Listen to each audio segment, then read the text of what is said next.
Hi കൂട്ടുകാരെ, പുതിയൊരു വീഡിയോയിലേക്ക് എല്ലാവർക്കും സ്വാഗതം. അങ്ങനെ ദേവയാനിക്ക് ബ്ലഡ് കൊടുക്കണമെന്നുള്ള ആ തീരുമാനം ഡോക്ടർ പറയാണ് കേട്ടോ. ബ്ലഡ് കിട്ടിയില്ലെങ്കിൽ ദേവയാനിയുടെ അവസ്ഥ ഇനി എന്തും ആയേക്കാമെന്ന് ഡോക്ടർ പറയുന്നു കേട്ടോ.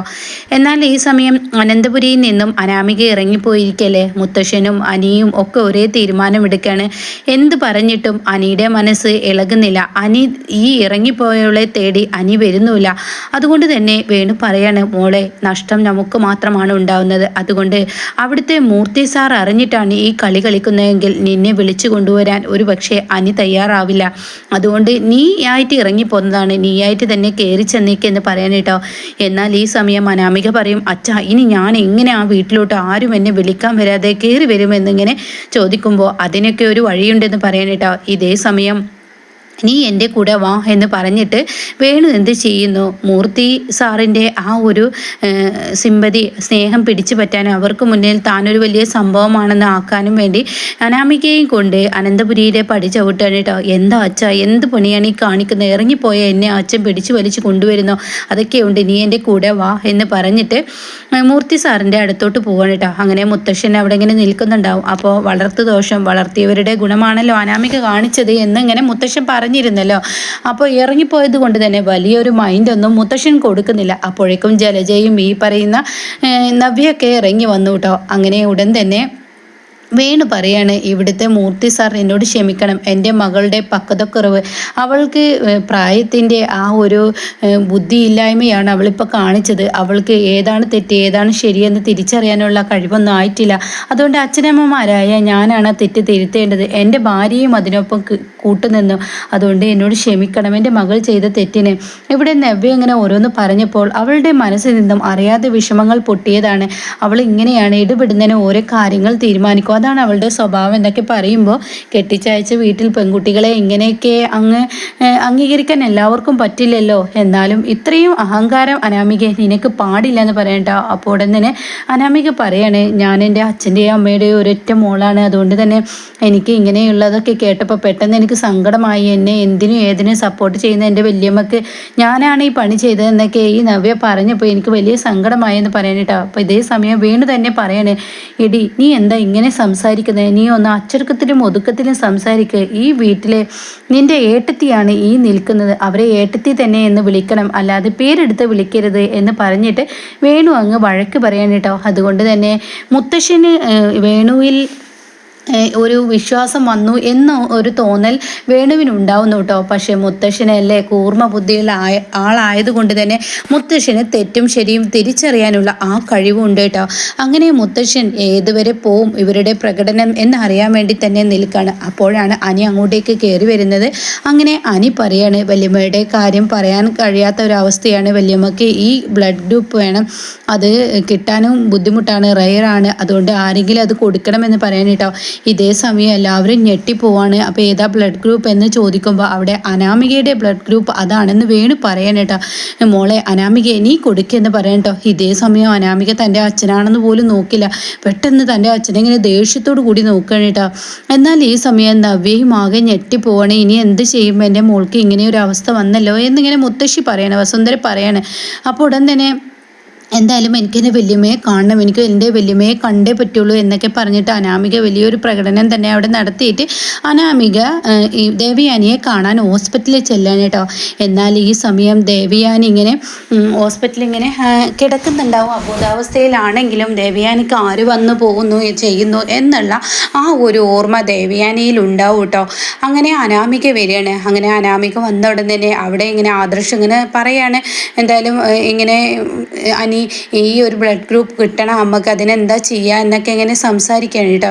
അപ്പോൾ ഉടൻ തന്നെ അനാമികയുടെ ബ്ലഡ് ഗ്രൂപ്പ് അതാണത്രേ എന്ന് അവളുടെ അച്ഛൻ പറഞ്ഞല്ലോ എന്ന് പറയാണ്. ഇതേ സമയം മനമില്ല മനസ്സോട് കൂടിയാണെങ്കിലും ആദർശ് തൻ്റെ അമ്മയുടെ ജീവൻ തിരികെ കിട്ടാൻ വേണ്ടിയിട്ട് നീ വിചാരിച്ചാൽ ഒരു പക്ഷേ നമ്മുടെ അമ്മ രക്ഷപ്പെടും, നീ ഒന്ന് അനാമികയോട് ബ്ലഡ് തരാൻ പറ്റുമോ എന്ന് ചോദിച്ചു നോക്കിയെന്ന് പറയണ്ട. ഇതേ സമയം ആദർശം അങ്ങ് പോവുകയും ചെയ്തു.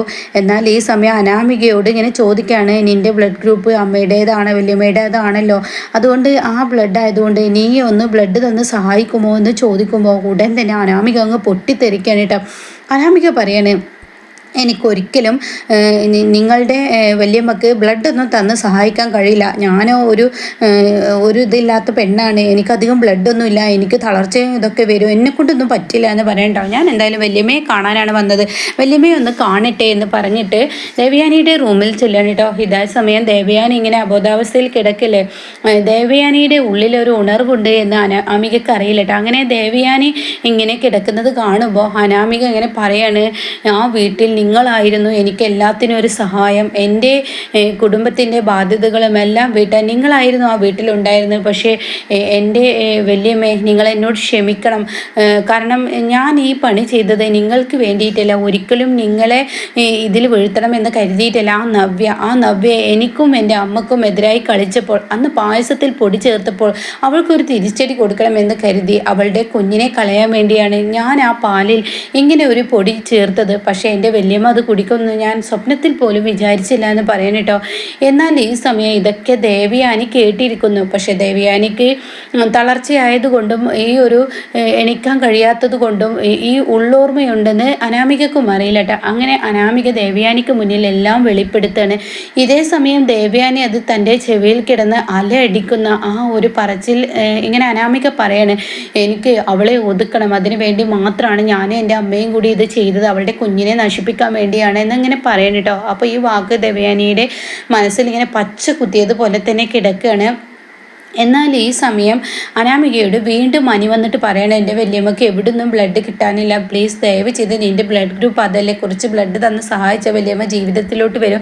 എടി, ആ വീട്ടിൽ നിന്നെ വന്നത് മുതൽ അവരുടെ മരുമകളെ പോലും അവർ അടക്കി പിടിക്കാതെ നിന്നെയല്ലേ തന്നിരിക്കുന്നത് എന്നൊക്കെ ഇങ്ങനെ പറയണം കേട്ടോ. ഇതേ സമയം ഇതൊക്കെ കേട്ടിട്ടും അനാമിക പൊട്ടിത്തെറിക്കണേ, എനിക്കൊരിക്കലും ബ്ലഡ് തരാൻ പറ്റില്ല എന്ന് പറയണേ. ആ സമയമാണ് നയന അങ്ങോട്ടേക്ക് വരുന്നത്. അപ്പോൾ ആദർശം വരികയാണ്. അപ്പോൾ എന്താ പ്രശ്നം എന്ന് നയന ചോദിക്കുകയാണ്. അപ്പോൾ തന്നെ ആദർശം പറയാണ്, അമ്മക്ക് ബ്ലഡ് വേണം, അമ്മക്ക് ബ്ലഡ് കൊടുത്തില്ലെങ്കിൽ ആകെ പ്രശ്നം, അമ്മയുടെ അവസ്ഥ എന്തെന്ന് പറയാൻ കഴിയില്ല. പക്ഷേ ഒരുപാട് ബ്ലഡ് ബാങ്കിലോട്ട് വിളിച്ചു നോക്കി, അവിടെ ഒന്നും ബ്ലഡ് ഇല്ല എന്നാണ് പറയുന്നത്. അപ്പോൾ അമ്മയുടെ ബ്ലഡ് ഏതാണെന്നിങ്ങനെ നയന ചോദിക്കുകയാണ് കേട്ടോ. അപ്പോൾ ഉടനെ പറയാണ്, ആദർശം ഇന്ന ബ്ലഡ് ഗ്രൂപ്പ് ആണെന്ന് പറഞ്ഞ ഉടനെ നയന പറയാണ്, എൻ്റെ ബ്ലഡ് അതാണല്ലോ എന്ന് പറയാം കേട്ടോ. ഇത് കേൾക്കുന്ന അനിയുടെയും ആദർശിൻ്റെയും മുഖത്ത് സന്തോഷം തുളുമ്പാണ് കേട്ടോ. ഇതേ സമയം ഇവിടെയും വന്നോ, ഇവളാളാവാൻ എല്ലാവർക്കും മുന്നിൽ എനിക്കൊരു വിള്ളലാക്കാം, ഇതിനെ എവിടുന്ന് കിട്ടി എന്നിങ്ങനെ ചിന്തിക്കുന്നു കേട്ടോ. അങ്ങനെ നയന ആദർശിനോട് പറയാണ്, ആദർശേട്ടാ ഇനി ഒന്നും നോക്കാനില്ല, അമ്മക്ക് ഇപ്പോൾ തന്നെ ബ്ലഡ് കൊടുക്കണം, ഇനി ഒന്നും നോക്കണ്ട, പെട്ടെന്ന് അമ്മയെ നമുക്ക് രക്ഷിക്കണമെന്ന് പറയുമ്പോൾ ആദർശ്, നയനെ നിനക്ക് എങ്ങനെ മനസ്സ് വരുന്നതെന്ന് ചോദിക്കുമ്പോൾ അതൊന്നും ഇപ്പോൾ പറയണ്ട, വാ എന്ന് പറഞ്ഞിട്ട് നയന തന്നെ ദേവയാനിക്ക് ബ്ലഡ് കൊടുക്കണം കേട്ടോ. എന്നാൽ ഈ സമയം മനിയാണെങ്കിലോ തൻ്റെ വല്യമ്മ, തന്നെ മകനെ പോലെ വളർത്തിയ ആ വല്യമ്മക്ക് തൻ്റെ ഭാര്യ ഒന്ന് ബ്ലഡ് കൊടുക്കാൻ സമ്മതിക്കാത്തതിൽ വല്ലാത്തൊരു സങ്കടം തോന്നി.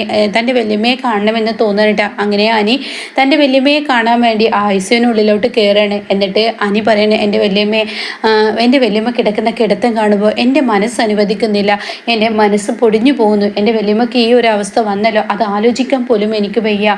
പക്ഷേ എൻ്റെ വല്യമ്മ എൻ്റെ ഭാര്യയെ ഒരുപാട് സ്നേഹിച്ചു, പക്ഷേ എൻ്റെ ഭാര്യയുടെ ബ്ലഡ് ഗ്രൂപ്പ് വല്യമ്മയുടെ ബ്ലഡ് ഗ്രൂപ്പാണ്. പക്ഷേ എൻ്റെ വല്യമ്മയെ അവൾ ബ്ലഡ് തന്നു പോലും സഹായിച്ചില്ല. പക്ഷേ അവിടെയും എൻ്റെ വല്യമ്മയെ രക്ഷിക്കാൻ ഈ തള്ളിപ്പറഞ്ഞ നയനേടത്തി തന്നെ ഉണ്ടായുള്ളൂ.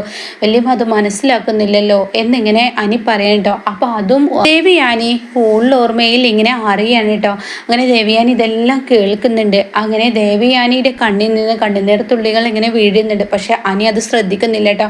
അങ്ങനെ അനാമിക പറയുമ്പോഴും ഈ സമയം അത് ഉണ്ടാവുന്നുണ്ട്. അങ്ങനെ ദേവയാനി അടുത്ത് നിന്നും അനി അങ്ങ് പോവുകയും ചെയ്യാണ് കേട്ടോ. എന്നാൽ ഈ സമയം ഇപ്പുറത്താണെങ്കിൽ ദേവയാനിക്ക് വേണ്ട ബ്ലഡൊക്കെ നയന കൊടുക്കൽ തുടങ്ങാണ്. അങ്ങനെ ജീവിതത്തിലോട്ട് ഇങ്ങനെ ദേവയാനിയെ കൊണ്ടുവരികയാണ്. പക്ഷെ ദേവയാനി വീട്ടിലെത്തിയാലും ദേവയാനി ഇനി അറിയാൻ കിടക്കുന്ന ഒരു സത്യമുണ്ട്. ദേവയാനിയുടെ വൃക്ക നഷ്ടപ്പെട്ടു എന്ന സത്യം ഇനി ദേവയാനി അറിയൂട്ടോ.